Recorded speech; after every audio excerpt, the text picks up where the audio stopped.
All right. Hello, everyone. I'm Alex Corbin, and I'm joined today with Caitlin McAndrews.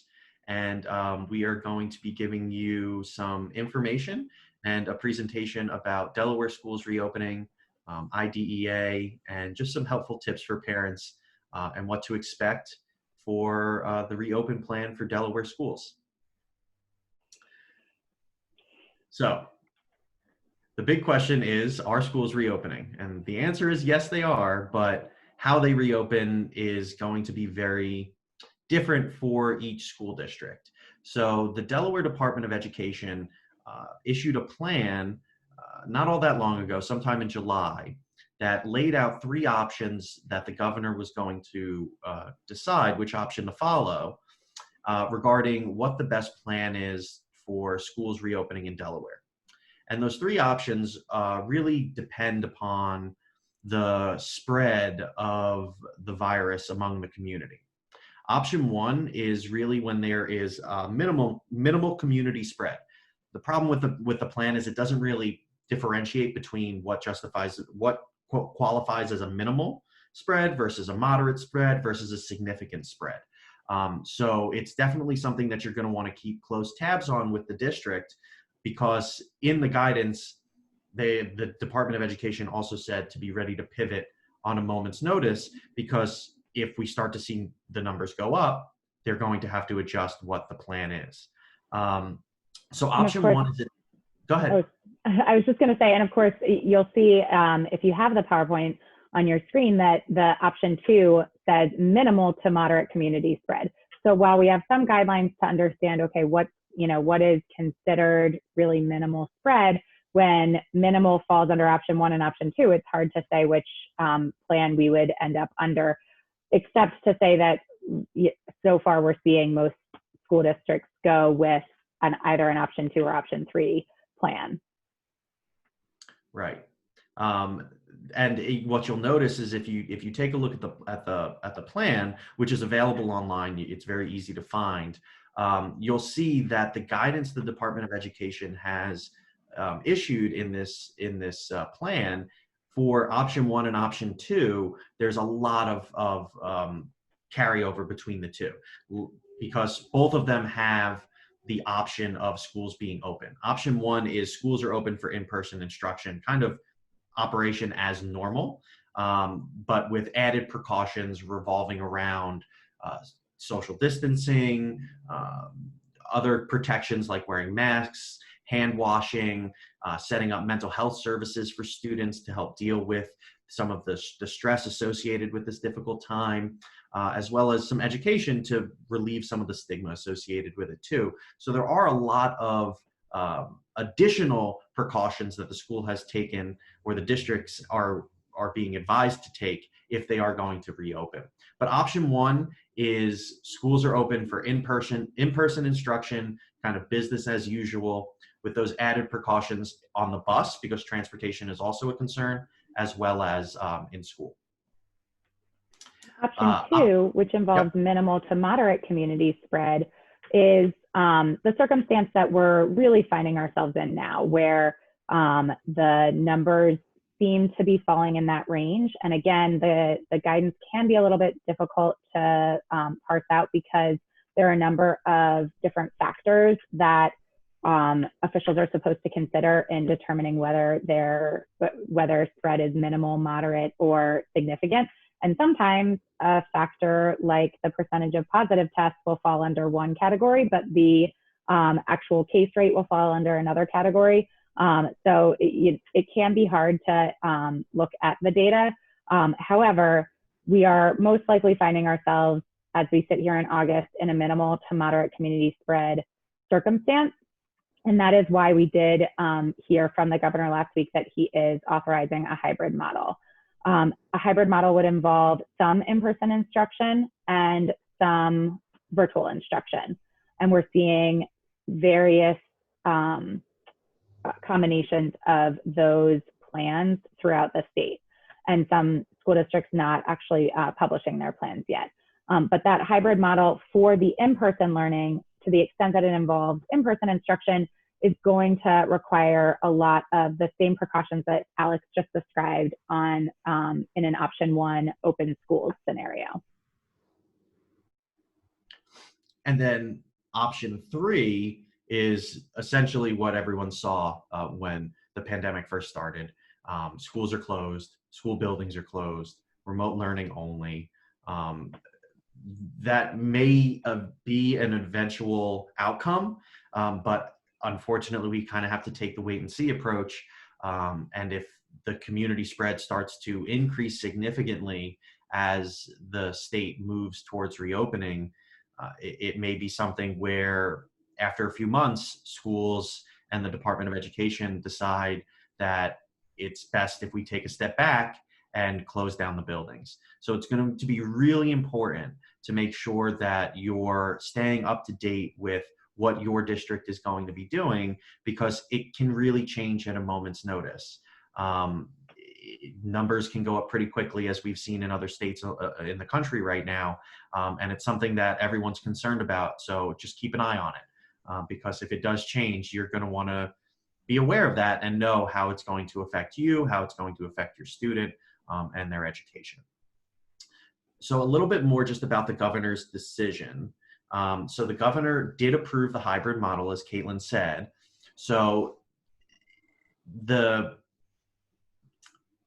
question mark around it all is how schools are going to take this opinion of the governor to use this hybrid model. It's not something where the governor has mandated that schools offer both in-person and virtual. He's kind of said both are open, but it's up to the school districts to really decide how they're going to implement it. So some school districts have decided that they're going to start all remote learning. Other school districts are saying we're going to delay things and kind of assess and then determine how we're going to reopen. Some districts are instituting their own phases in terms of how they're going to reopen as well. So it's very, very different depending on which district you live in or what the district says. But from what I've seen, the districts have been very good at providing this information either on their website or sending information out to the families that live in those districts to keep them informed with what's going on. The one positive thing that I'd like to add is the state of Delaware is going to provide free COVID-19 testing for educators and staff before the school year begins and in regular intervals following school reopening. They'll use at-home testing options and community sites as well that will be geared more towards students and the upcoming schools. So it's definitely something that the state is preparing for. They understand that these people are vulnerable, especially if they're going to be interacting with one another, and we need to be sure what the numbers look like. So there will be testing. If you have concerns that your student might be sick or something like that, reach out to the district, because there are community supports that are available that are being geared towards students. So just keep that in mind. And another thing to consider, and I don't mean to sound overly negative, but as we see some school districts delaying the start date of the school year and others saying, well, we're going to start the year remotely and then reevaluate, I do just think it's good to keep in mind that as some people are going back to school, as other businesses in the state reopen, as the weather gets colder, it's not a guarantee that we're going to see case counts go down. So I do think that some people are being overly optimistic, saying we're going to start the year with remote learning and then go in person once case counts go down. I hope that they do. And I hope that the testing is part of what helps us to decrease cases in the state. But I would be prepared for the possibility that a remote start to the school year will become a longer term remote plan for the district or charter. I completely agree. Just to give a little bit more information on kind of some of the differences. So for example, Brandywine School District has already come out and said, we're delaying the start of our school year.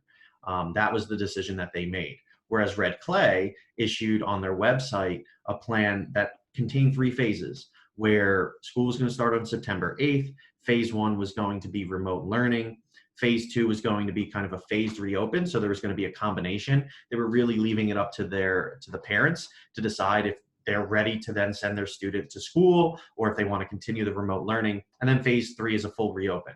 So there's it's a very broad spectrum in terms of how schools are addressing this. Charter schools, school districts, even private schools, they're all addressing it differently, based off of their resources, the issues that are facing the people that live in that district, because the demographics are different, and that can really have an impact on what the school believes is best for them reopening.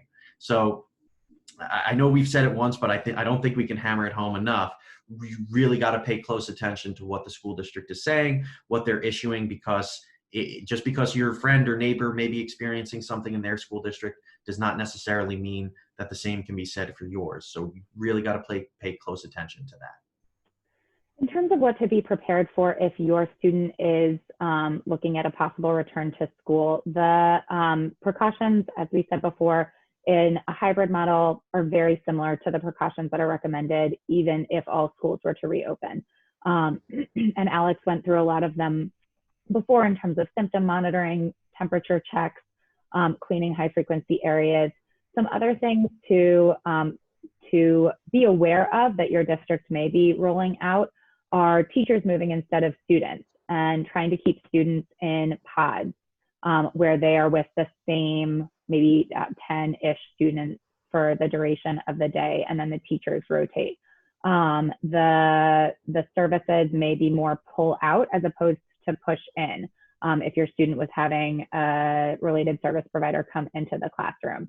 And something to keep in mind with these pods that I haven't heard talked about a whole lot is the concept of grouping students, and how that impacts more inclusion models that we see in schools.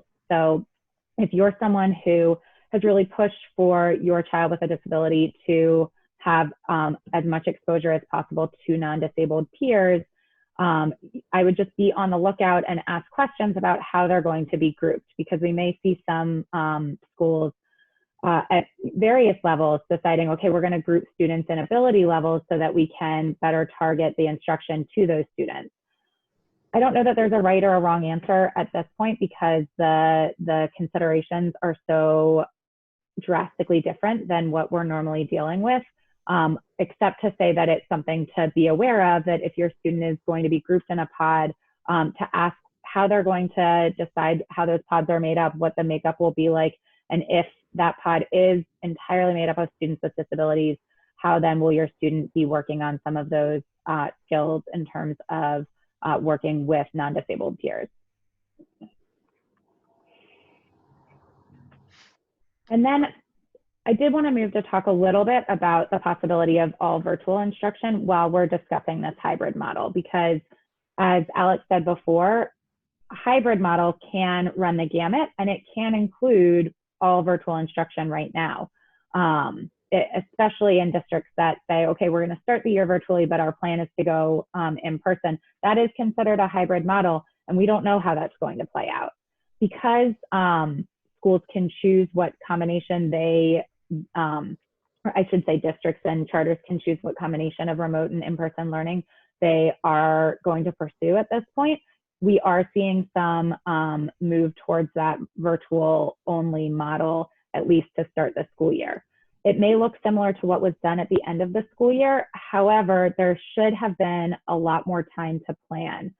And I say that with understanding that educational agencies were in a position of having to plan for a constantly changing benchmark. However, they did have this time to consider, okay, what happened in the spring? If we are remote, what will that look like? If we are in person, what will that look like? And frankly, there's a lot more guesswork going into what an in-person model would look like, because there's so many different permutations. There's such constantly changing guidance, whereas a virtual model, all of the schools in the state moved to that at the end of the last school year. So all of them have experience with it. All of them have had time to consider what worked and what didn't work.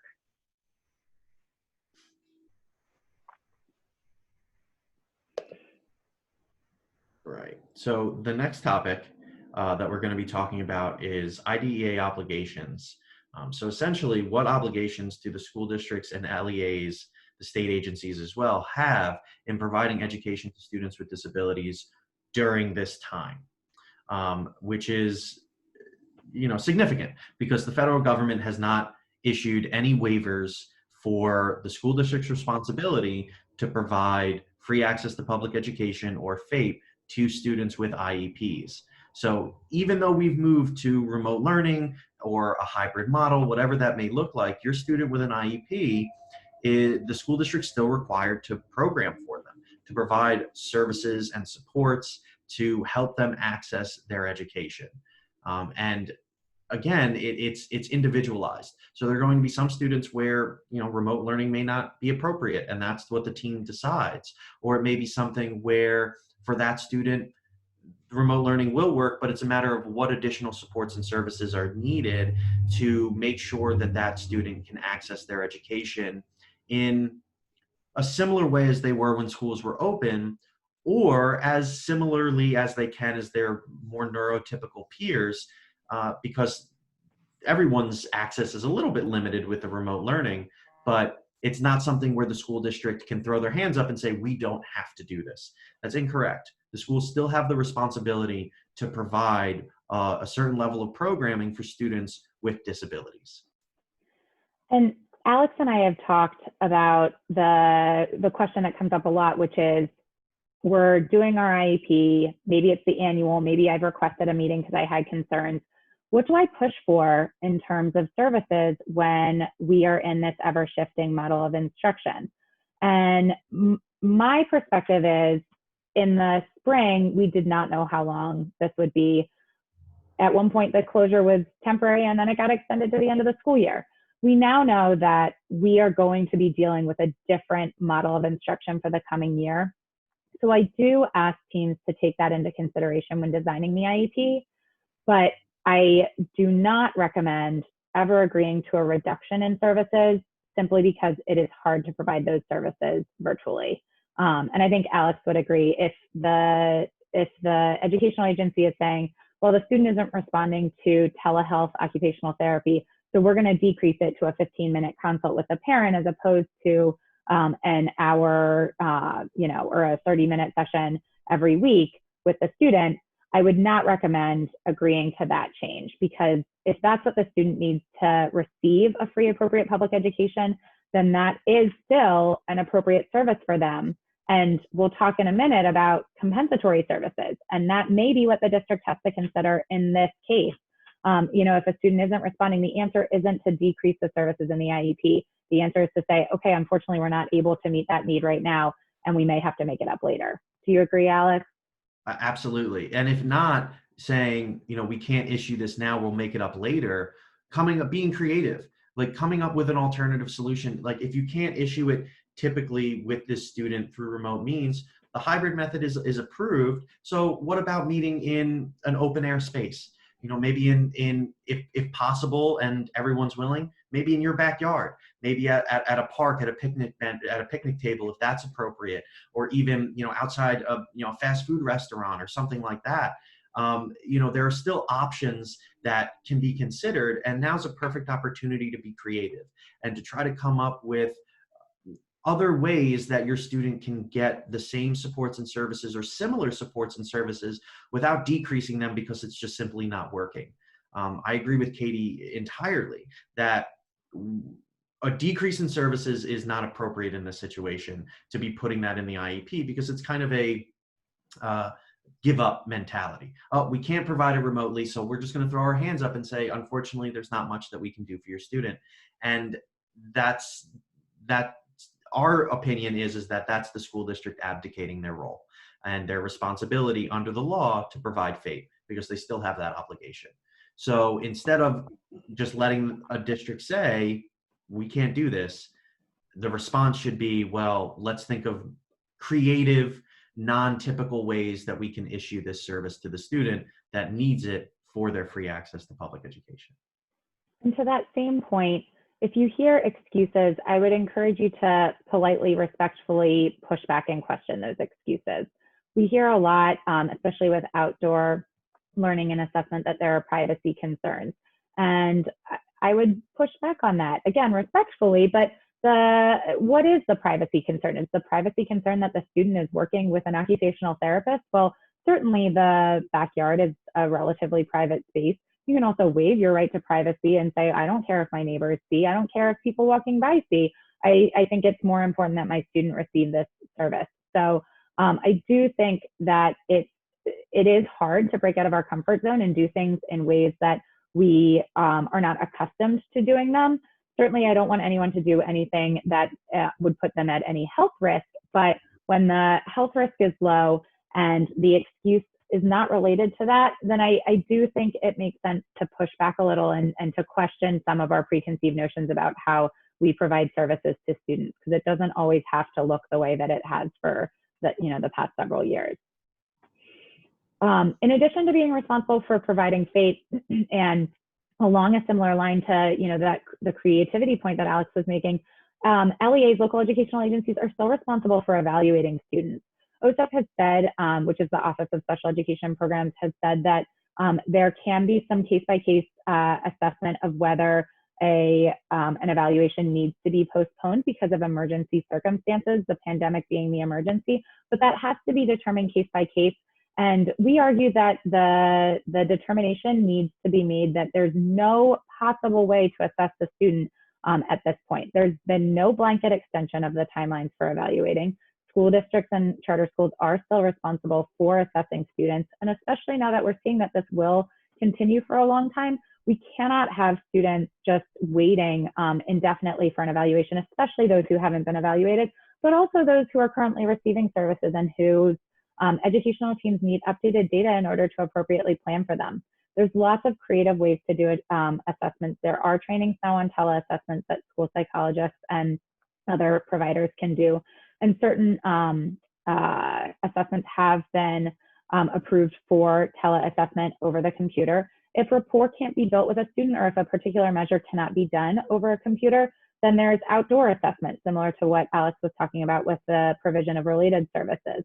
There's also some psychologists that are doing assessment with a plexiglass divider and lots of ventilation, either indoors or in a covered but open air type of structure. There's also teacher interviews and data review are an important part of an evaluation. And so to say that you can't do any evaluation at this point is not going to cut it anymore. And then finally, there is a responsibility to consider in the future whether compensatory education is owed to students. The exact wording in the federal guidance is that school districts need to consider compensatory services. So unlike compensatory education that some people may have received in the past for a school district or charter school's past deprivation where the family has access to funding, some of these compensatory services may end up being more services that are provided by the district, an increase in services for a while. But regardless of the manner that it is delivered, districts are going to be responsible for considering whether a student needs compensatory services to make up for any deprivation that they've experienced during all of this tumult. Right, and how that's calculated is going to be, it's going to be different. I mean, advocates such as Caitlin and myself have a different view than school districts have. School districts' opinion is that we're going to assess to see if there's any stagnation or regression in skills, and then provide compensatory services in kind and in proportion to the level of stagnation or regression that they're seeing. Advocates don't necessarily agree with that model. They think that because the school still had an obligation to provide FAPE, we need to be looking at what wasn't provided during the time and analyzing it more that way than necessarily just looking at stagnation or regression. Because while we may not see stagnation or regression right when schools reopen, it may be something that comes up down the road a little bit and maybe a little bit harder to make that connection to this period of time where learning wasn't at the same level as it was when schools are open. So there may be differing opinions as to how it's calculated and the amount, but the one thing that maintains the same is that schools have that obligation, and it's going to be something that they need to consider because I think that they will find it difficult to look at this demographic of students and not find a significant impact on their skills and abilities and their development because of the lack of services that they have been able to provide during this time. Largely, through no fault of their own, because this was a very unique situation. But as Caitlin said earlier, we're reaching a point now where the school should be more familiar with how to provide these services, and the same, not necessarily excuses, but the same positions that they had in the beginning in March, April, May, June aren't going to be able to be used in the same way now because of the amount of experience and time that schools have had to really come up with appropriate plans for these students. So they still have these responsibilities. Compensatory education services are something that's going to be on the table. How it's calculated and how it's done is yet to be seen, but it's something that you're definitely going to want to bring to the school's attention when schools reopen. And when we're getting back to normal a little bit, because that's when those services can really be provided. And it's important to do that soon. So when schools reopen, collect that data, do those evaluations, see what the benchmarks are, so there isn't more time that passes where the student is falling behind because of the missing skills that they had during the shutdown. So it's something that you're going to want to adjust pretty quickly when schools reopen. Absolutely. We've already touched on some strategies, but we do want to talk specifically about some things that you can do to find, I don't know if sanity is even possible, but find some amount of sanity in a virtual learning world, especially as we see some schools committing to start the school year in a remote learning model. And, as we anticipate others may go to remote learning if case counts rise. Alex, you spoke a little bit before about students that do not qualify for remote learning. And I think that that's a really particular situation that some people will find themselves in, where the team says, we just can't serve this student in a remote setting. What has been, your approach to those kinds of cases? They're difficult. I think they're difficult for everyone, for the family, for the student, for the school as well. These are usually the students that are really impacted by their disability. They would fall more in kind of the severe range that we're seeing, where they really have a difficult time accessing their education in person. And then to do it through remote means is near impossible, if not impossible. So what I've been talking to clients about in those situations is talking to the school about how they're going to reopen, probably doing so earlier or as soon as you can, to see if they're going to be starting out with remote, if they're going to be doing some in person. If they are going to be doing remote, what I've talked to school districts about is maybe coming up with a contingency IEP, something where we have a plan if schools reopen, but we also have a plan if we're doing full remote learning. This student doesn't qualify for remote learning, so what is that going to look like? How are we going to modify their education to allow them to access it as best as we can? Because just because the student doesn't qualify doesn't mean that they shouldn't try to get the benefit. And I think the key to a lot of this is being creative, because this is all new. So a lot of it is, how can we give these services to the student who may not qualify for or may not work well with remote learning? Is there additional support that a teacher may be able to provide? Maybe the student does better on the phone than through a video chat. So maybe it could be something where that support is provided, or where I think Caitlin mentioned it earlier, some individuals, more educators, are putting up dividers or putting up safety precautions where they can still provide a level of support more in person, face to face. We talked about, parks or public spaces. These are the time. This is the time when we need to start looking at those things, especially for the students where the team decides that remote learning isn't appropriate. The student doesn't qualify for it. I think those are the more pressing cases, and those are the more pressing matters, because those are the students who are going to be most impacted by this remote learning and falling behind from their peers, and not really making progress in light of their disability, because they're not getting any educational benefit.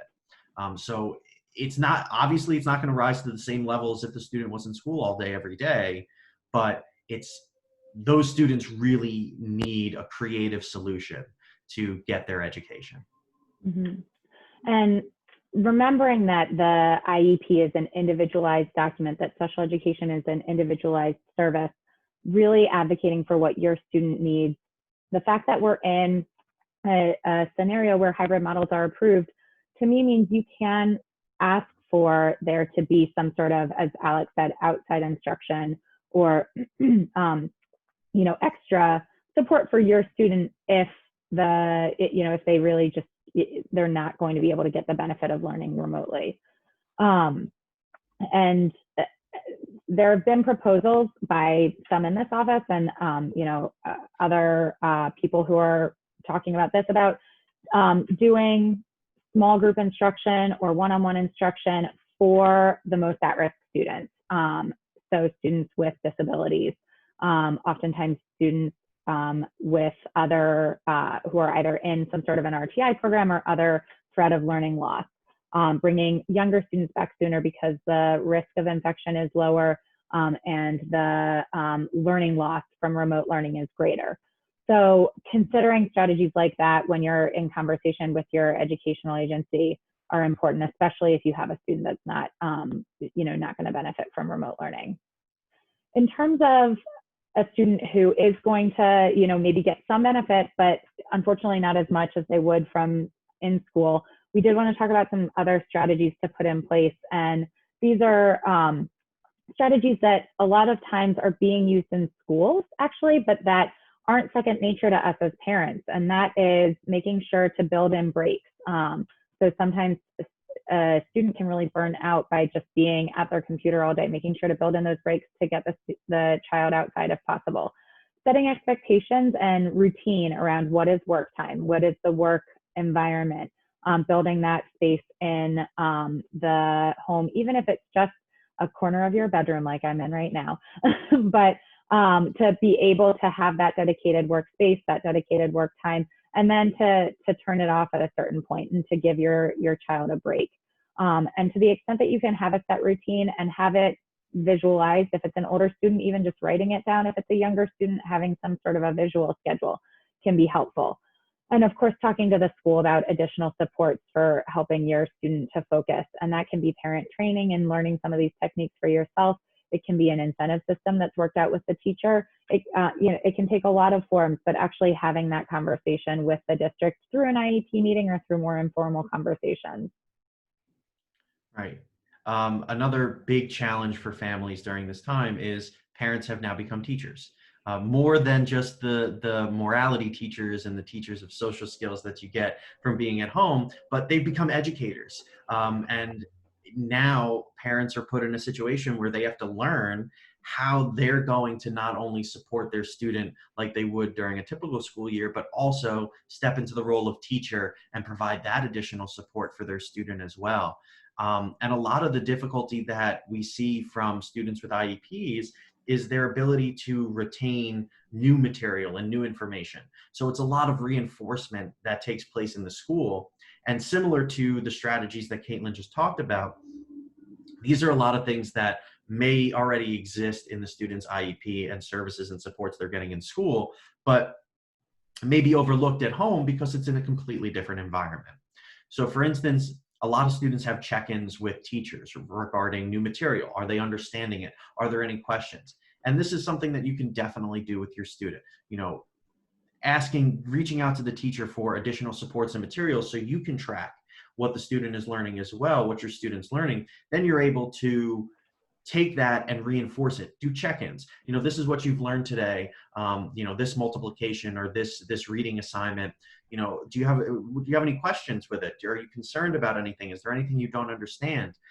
The benefit is that you're mom or dad. So hopefully your student is a little bit more comfortable with you and willing to open up to you about the concerns that they have, which may have been a huge problem at school. So there are little silver linings that I think we need to focus on during these tough times. And that may be one of them, where you can now check in with your student more, and it may actually help in terms of reinforcing that new material and addressing any concerns that may have been overlooked in the school because your student doesn't advocate for themselves that much, which is okay. They're in a different setting. They're around their peers. They're anxious. They don't want to be different. But at home, they don't have that same level. So checking in with your student, making sure they understand things. And then if they don't, maybe taking it upon yourself to follow up with the teacher to see if there's any additional supports that you can bring home. Are there materials that you can then support the learning at home? Or, is there something written that you can then accompany the Zoom presentation or the remote presentation, whatever the teacher is doing? So that way there are two different ways that the student is absorbing the information, not only through their computer, but they also have something printed or something, paper wise that they can look at, and it'll really help reinforce a lot of those materials too. Making sure you take time at the end of the day to not only make sure that, homework is being done and things like that, even though everything's homework nowadays, but also making sure that the new information is understood. And if it's not understood, really trying to address it. I think that's really important. And another benefit of being at home is we have the internet at our fingertips, and there are a lot of amazing online free resources for parents that can help for a student of a wide array of topics, age ranges, and a few that come to mind that I'm familiar with. And if Caitlin has any more, please feel free. But Khan Academy, KHAN, I'm sure a lot of you are familiar with that. It may be a little bit more advanced, more college level, or more high school level, but it's definitely something that has a lot of videos, a lot of great instructions and materials. Surprisingly, YouTube does have an education aspect to them where you can find some educational channels and watch some videos to help support ideas that may have been, or new ideas that may have been learned that day or that week.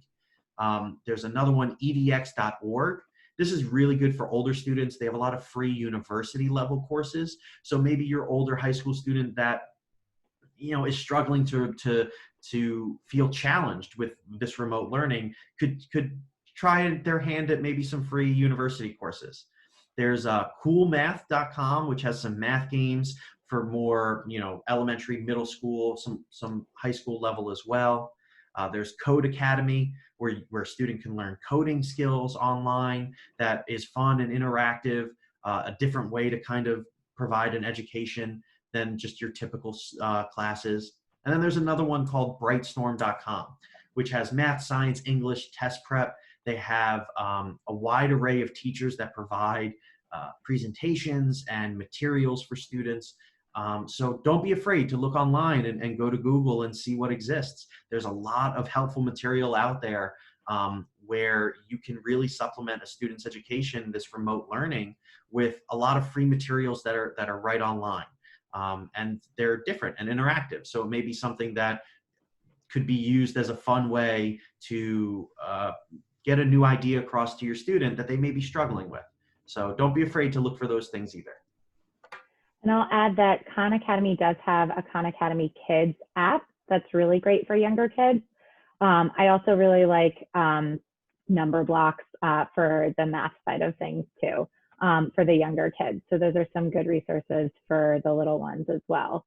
One more thing that I'll just add to the reinforcing new material that I think is so important, and certainly in schools we try to do it, but as parents we have a unique opportunity to do this more, is to link learning to a child's real world experiences. And when you're with your child all the time now, there's more opportunity to link it to real world experiences. But that can both help make it more meaningful to your students and also help to reinforce those neural pathways that are being formed, and to practice the learning and to generalize it to the real world, which is really what learning's all about. We now want to talk about hybrid learning support, and especially what supports you can give and what strategies you can use for a student who's going to be in a changing schedule or changing situation. I think it's one thing if your district is doing hybrid learning, but your child is going to do all virtual or all in person. It's another if your district is considering a part-time schedule where some students come on certain days and some students come on other days, because it will be harder to plan for that constant change. So we broke it down, and the way that we're thinking about it is in terms of days at home and days at school and how you bridge that gap. For days in school, and I'll start in the middle. You obviously don't want to send your child to school with any symptoms. And my personal approach is to play things on the more cautious side.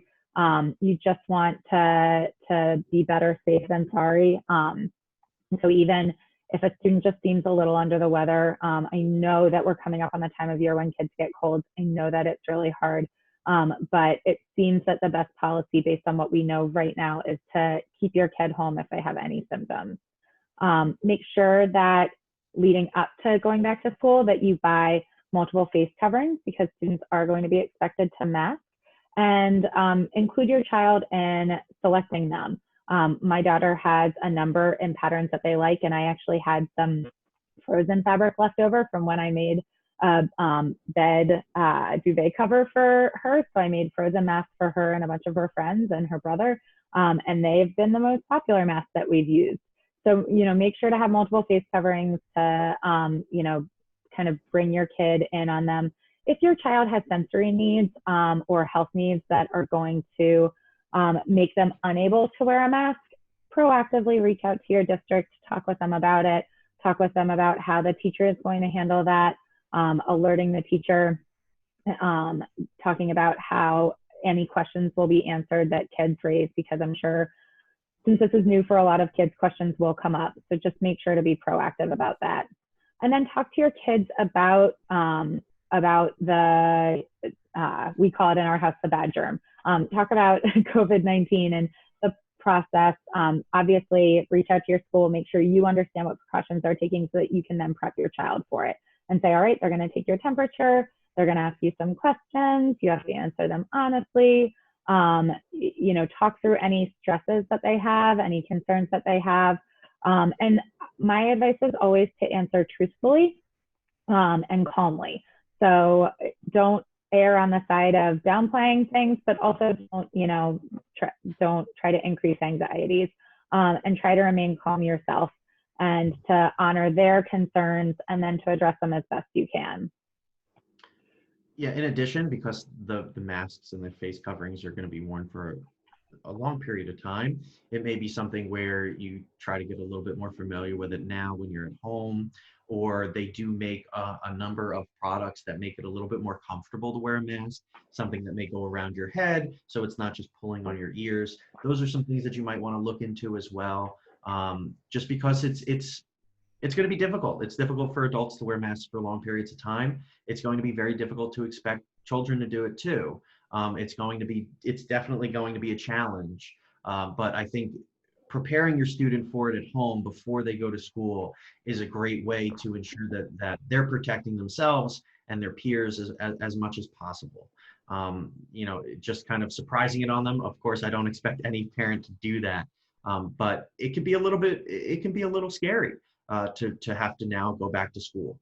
And the Department of Education has recognized that, because they've, in their plan, they instructed schools to set up resources available for students' mental health during this time, especially trauma related, because it's difficult. Students that already have anxiety going to school now have this added anxiety of going to school because there's this risk of getting sick, more so than usual, or bringing it home and getting family members sick, which is more of a risk than usual. So there's going to be heightened emotional states regarding this. So you're going to want to make sure that before school, during school, after school, those supports are in place to address the concerns and anxieties that your student may be facing with simply going to school during this time. So definitely some things you guys want to consider. Days at home, obviously, are going to get a little bit easier because you don't have to worry about the same level of precaution that is going to be taking place in the school. A complete change in their scenery in terms of what they're used to in school. They're not used to, having to wash their hands periodically throughout the day besides just going to the bathroom, or now wearing masks in school, sitting further apart from their friends, not being able to have the same interaction with their friends and peers that they had previously. So there are going to be some benefits to being at home, but there are difficulties too, because what's happening is you have some days in school, some days at home. If that's the model that they're following in terms of a hybrid model, it's going to be very difficult for when the student's home to keep that motivation to do work. So some things that you may want to do to help is, keep a similar routine. A lot of the same strategies that we said for full remote learning, you're going to want to implement on these days at home, and maybe a little bit more so, because there's a big change now that's going to be taking place in the week. Instead of just all remote learning or all in school, there's some combination of in school and at home, and the days in school may be, very productive, and the days at home may not. So if you can try to recreate the time that they're in school at home, it could be a little bit easier. So if they're in school, from 9 to 3, if you're able to recreate that at home where they're focusing on schoolwork from 9 to 3, great. If not, and it needs to be modified, that's fine. You have that flexibility, hopefully, to be able to do that. You're still going to want to make sure you're checking in with your student and they're getting breaks, especially if they can go outside and get some fresh air. So really similar advice to what's contained in the full remote learning, with the added concern of what changes are going to take place between days in home versus days at school.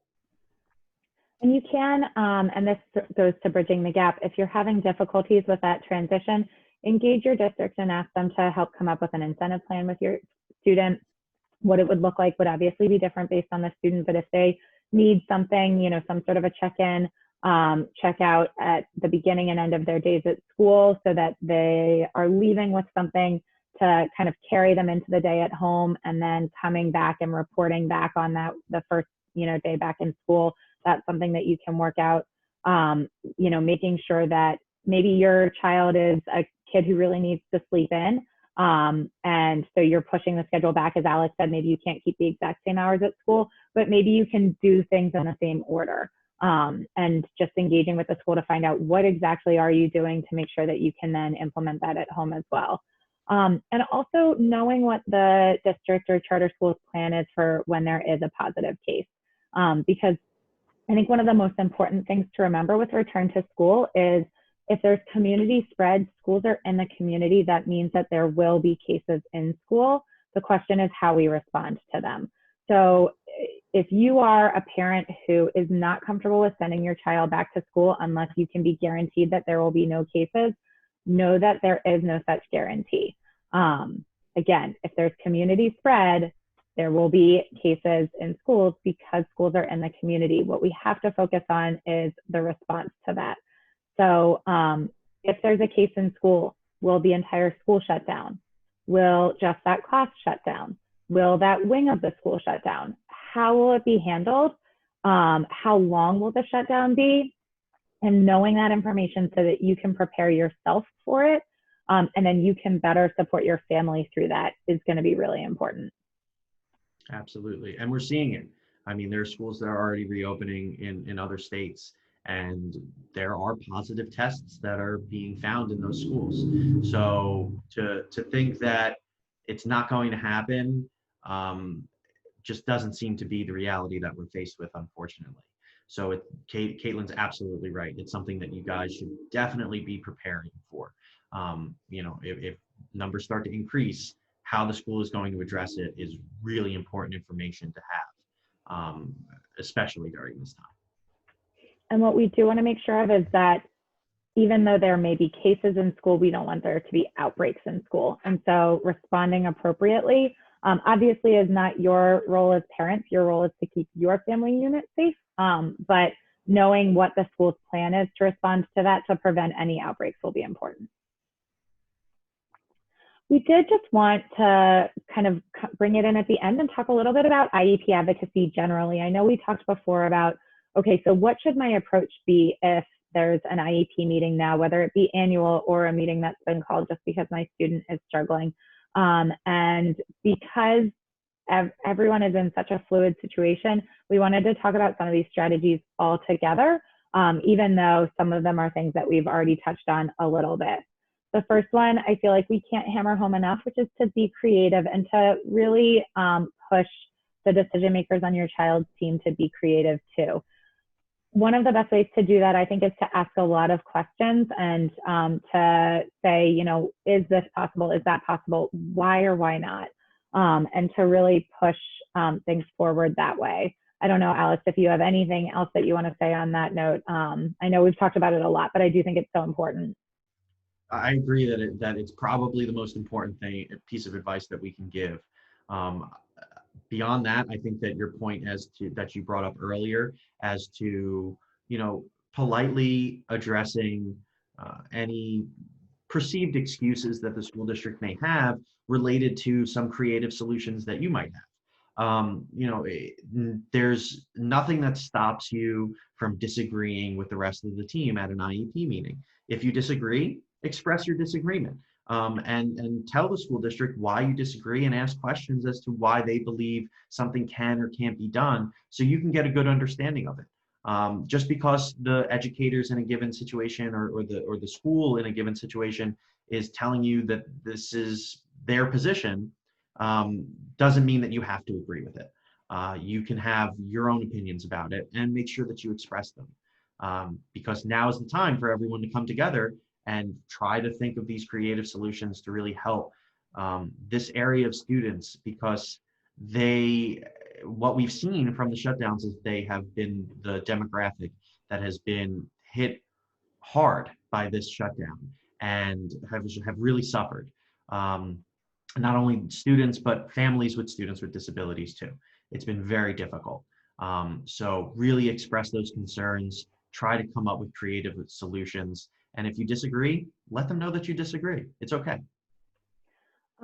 We also wanted to just touch on reflecting on what worked and what didn't work in the spring. For some people, this was all of one or all of the other. I have a lot of clients who would say nothing worked. It all was awful.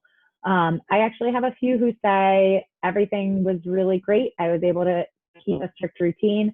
Those tend to be my students who have more problems with social skills. So I am still concerned about that development, but setting that aside for a moment, really trying to think, even if it just felt all bad, trying to think for a minute on what did work, and then certainly making sure that you understand what didn't in approaching the new school year, whether or not you're going back in person.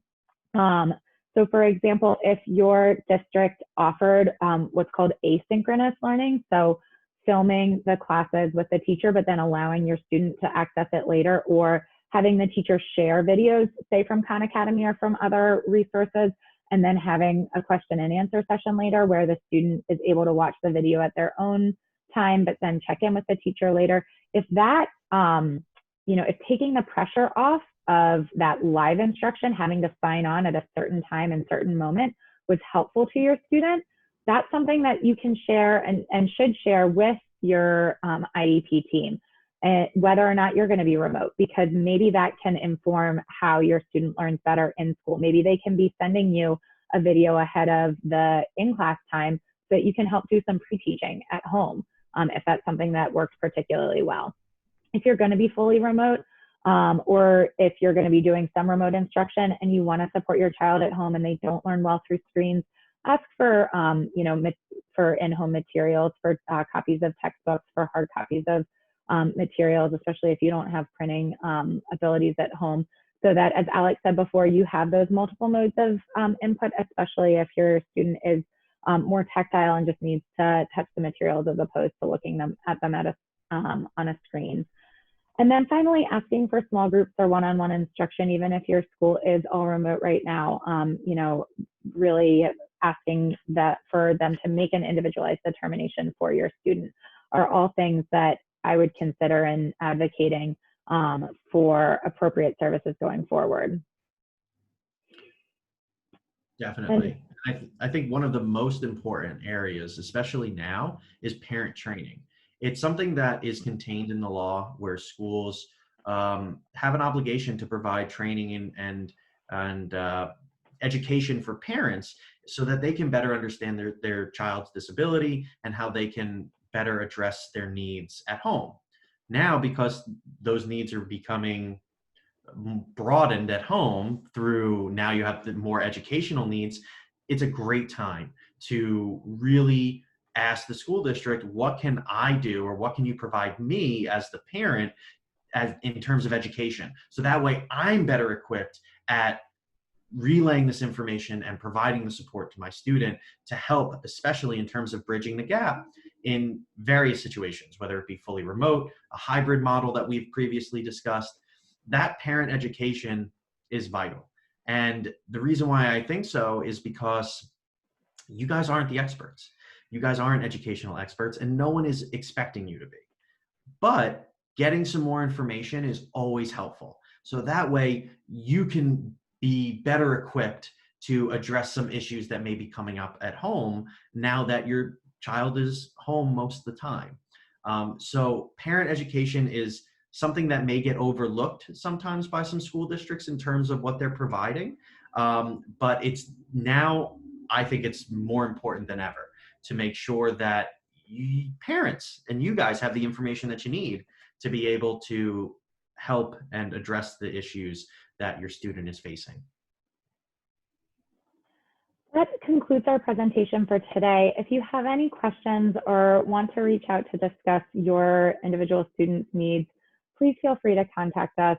You can go to our website at www.mcandrewslaw.com for more information and articles on these and other topics. You can also call us at 302-380-4975. We do free consultations, and we are here to help during this difficult time. Thank you so much. Thank you, everyone. Cool. Great.